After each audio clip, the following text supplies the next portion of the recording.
Hello, my dear friends. This is Suraj Prajapati, and I am here with question number 34 of MCQ series. And the question is: the sum of two numbers is 27, and product is 182. The numbers are here are options. So please try yourself and do comment your answer. तो आप एक बार इसको solve कर लीजिए, उसके बाद फिर solution को आगे देखिएगा, मिलाइएगा कि आप सही हैं कि गलत हैं. ओके, सो आई होप आपने सॉल्व कर लिया. Now let us move to solution. कह रहा है कि the sum of two number is 27 and the product is 182. Okay, तो इसको मैनुअली हम सॉल्व करेंगे.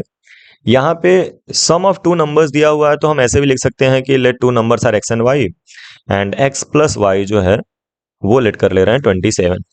ठीक है, ये हो गया हमारे पास x plus y equal to 27. इसको कर लेते हैं equation number 1. And the product is 182. तो प्रोडक्ट इज 182 मतलब एक्स इंटू वाई जो दिया हुआ है वो दिया हुआ है 182. ठीक है, ये हो गया इक्वेशन नंबर 2. अब आप क्या कर सकते हो ना, आप यहां से x की वैल्यू को उठा करके यहां पे रख सकते हो या y की वैल्यू उठा करके यहां पे रख सकते हो, है ना. ये इक्वेशन नंबर 2 हो गया. अगर मैं फ्रॉम 1 एंड 2 करूं, फ्रॉम 1 एंड 2,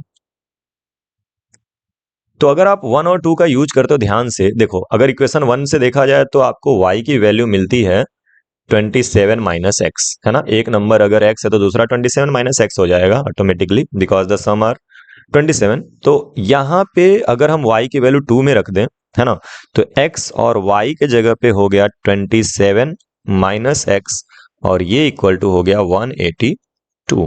ठीक है, अब ये x का मल्टीप्लाई जब 27 में होगा तो ये हो जाएगा 27 इंटू एक्स, और यहाँ पे x का मल्टीप्लाई x में होगा तो ये हो जाएगा माइनस एक्स स्क्वायर, और ये हो गया 182.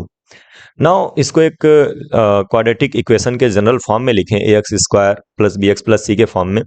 तो ये हो जाएगा एक्स स्क्वायर माइनस, मतलब उस तरफ में मैंने भेजा तो माइनस था प्लस हो गया, और ये उस तरफ जाएगा तो माइनस हो जाएगा 27x, और ये हो जाएगा प्लस 182, क्योंकि वो उसी तरफ है ना. और ये इक्वल टू हम कर लेंगे 0. ना हमें फैक्टराइज करना है 182 को कुछ इस तरह से कि डिफरेंस उसका -27, नहीं डिफरेंस नहीं, एडिशन करने पे, ऐड करने पे -27 आ जाए.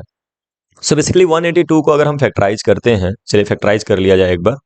तो यहाँ पे क्या मिलेगा अपने को 182 को फैक्टराइज करने पे, पहले तो 2 से जाएगा, ये हो जाएगा 9 2 जार 18 एंड 1, फिर उसके बाद से 17 13 से जाएगा. ठीक है, 7 से आप कह सकते हो 7 1 जार 7 और 7 3 जार 21, और ये फिर 13.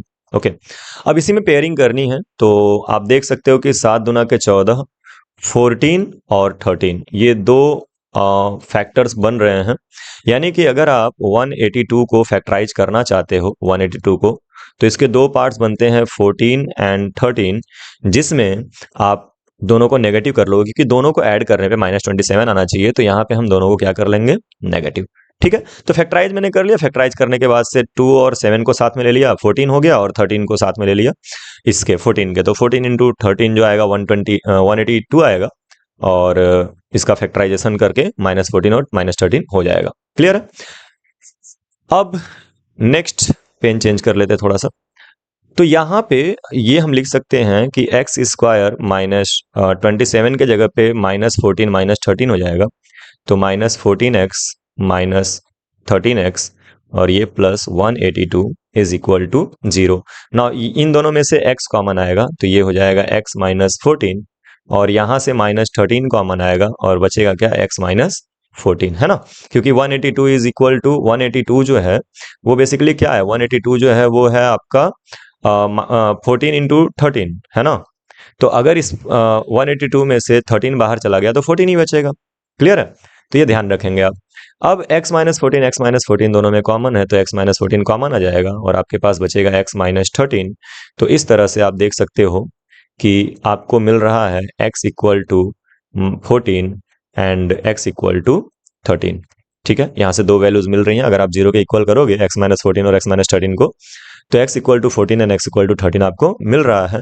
अगर x की वैल्यू, हम केसेस ले सकते हैं, अगर x की वैल्यू 13 है, मैं ऐसे ही समझा दे रहा हूँ, तो अगर x 13 है तो 27 - 13 इक्वल टू y जो होगा वो 14 हो जाएगा.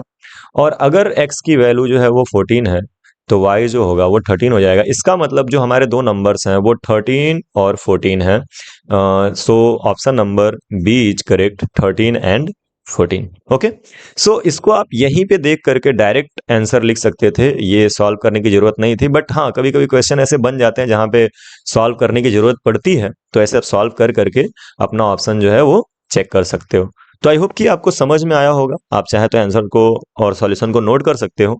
चलिए, अब आपके लिए एक क्वेश्चन है, होमवर्क क्वेश्चन, और ये आपका होमवर्क क्वेश्चन है, क्वेश्चन नंबर 35। और 35 में कह रहा है कि if 1/2 is a root of the quadratic equation x square minus mx minus 5/4 equal to 0, then value of m is. Options are here. तो आप इसको सॉल्व करिए और अपना ऑप्शन जो है, जो करेक्ट आंसर आपको समझ में आ रहा है, उसको कमेंट करिएगा। देखते हैं आपका ये जो सॉल्यूशन है वो सही है कि नहीं नेक्स्ट वीडियो में। सो नेक्स्ट वीडियो में हम इसी क्वेश्चन का सॉल्यूशन करेंगे। तो तब तक के लिए बाय बाय, टेक केयर, पढ़ते रहिए और खूब आगे बढ़ते रहिए।